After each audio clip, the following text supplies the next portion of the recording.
thả dây một chút. Lâm Bất Tần thả dây một chút. Thả dây xung quanh, thả dây một chút. Hai đội sẵn sàng chưa? Đi chọn phải tan cho nó bây giờ. Hai đội đã sẵn sàng chưa? Tôi cầm giấy.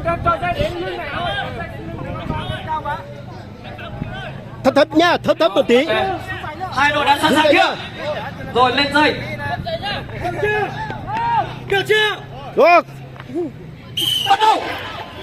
Cố lên, cố lên, cố lên, cố lên Duy Vinh. Xuống bây giờ, xuống à. Cố lên, cố lên, cố lên, dưới, cố lên. Hay bạc, giật đây, bắt đầu giật đây, giật. Hay bạc, hay bạc, hay bạc, đi lục, hay bạc, hay bạc, hay bạc, Xin mời khán giả dịch sang một chút ạ. hay bạc, hay bạc, hay bạc, hay bạc, hay bạc, hay bạc, hay bạc, hay bạc, hay bạc, Trong đây là đang hay bạc, rất căng thẳng. hay bạc, Cố lên. hay bạc, điều chân đây, hay bạc, hay bạc, hay bạc, hay bạc, hay bạc, hay bạc, hay bạc, hay bạc. Ôi giời. Vậy là hiệp tiếp đáng yêu này sẽ xung quanh. Mời hai đội tổng sân. Hai ba là anh em chân lùi nhá. Còn từ biết hay bạc rồi liều hay là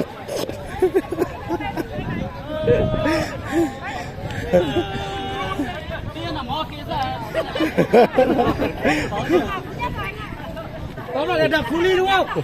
Tóm lại về Phú Ly hết đúng không?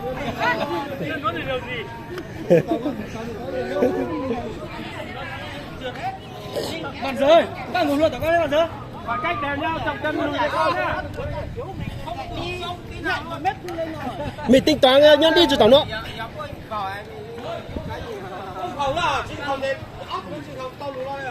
Mình nhắc đi cho tao nó.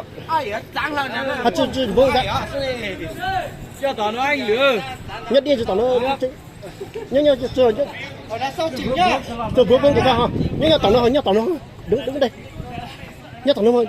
Sáng tao nó. Thảo ra là đừng thảo trên tao lùi lại sao anh xem anh công anh chỉnh luôn. Để ý nha. Chắc tao nó sao vương thật cao hả? Là muốn cái tí lắm. Tao mà một chủ lô đấy. À, một tí lắm là gì có cần một trôi hả?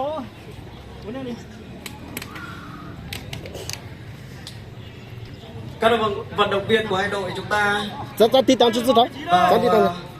vị trí đấy. Anh em ơi, làm pháp một thôi. Pháp một thôi. Làm pháp một chứ làm một phát duy nhất thôi. Chân phải đều nhau nữa. 2 3 Chú lưới ơi, tôi tao nó cho ha. Tôi tao cho đấy. Chú vương được cô ca ha. Đến đây là hết rồi, không kéo nữa nha. Đáng. Chắc tao Mời cho. hai đội chúng ta lên dây đi. Vào vị trí đi. Không nhưng mà tí nữa lại sang bên này là sao? Biết đâu được. Chúng tôi yên tâm đây. Không ăn gian cơ mà. Đề nghị các khán giả chúng ta cách xa 3 mét để hai đội thoải mái kéo.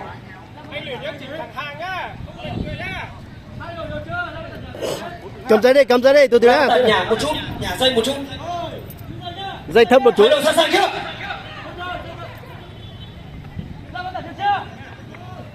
Hai đội sẵn sàng nhá. Hai bạn. Hey bạn, hey bạn, hey bạn, hey bạn, hey bạn, hey bạn, hey bạn, hey bạn, hey bạn, hey bạn, hey bạn, hey bạn, hey bạn, hey bạn, hey bạn, hey bạn, hey bạn, thả thẳng một chút, hey bạn, hey bạn, thôi xuống, hey bạn, thôi xuống, hey bạn, lưu đâu, tí thôi, xuống, qua đây, hey bạn, đang ngư không, đang ra con lên không, hay bạn.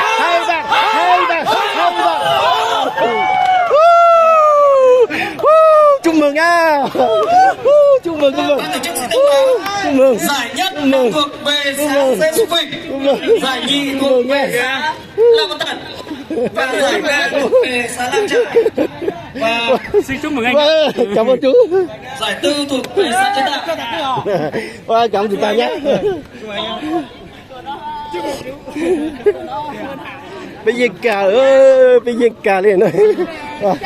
Cảm ơn thầy nhé. Văn Tần và Xê Xúc Vịnh cho vận động viên đạt giải đẩy gậy trở về phía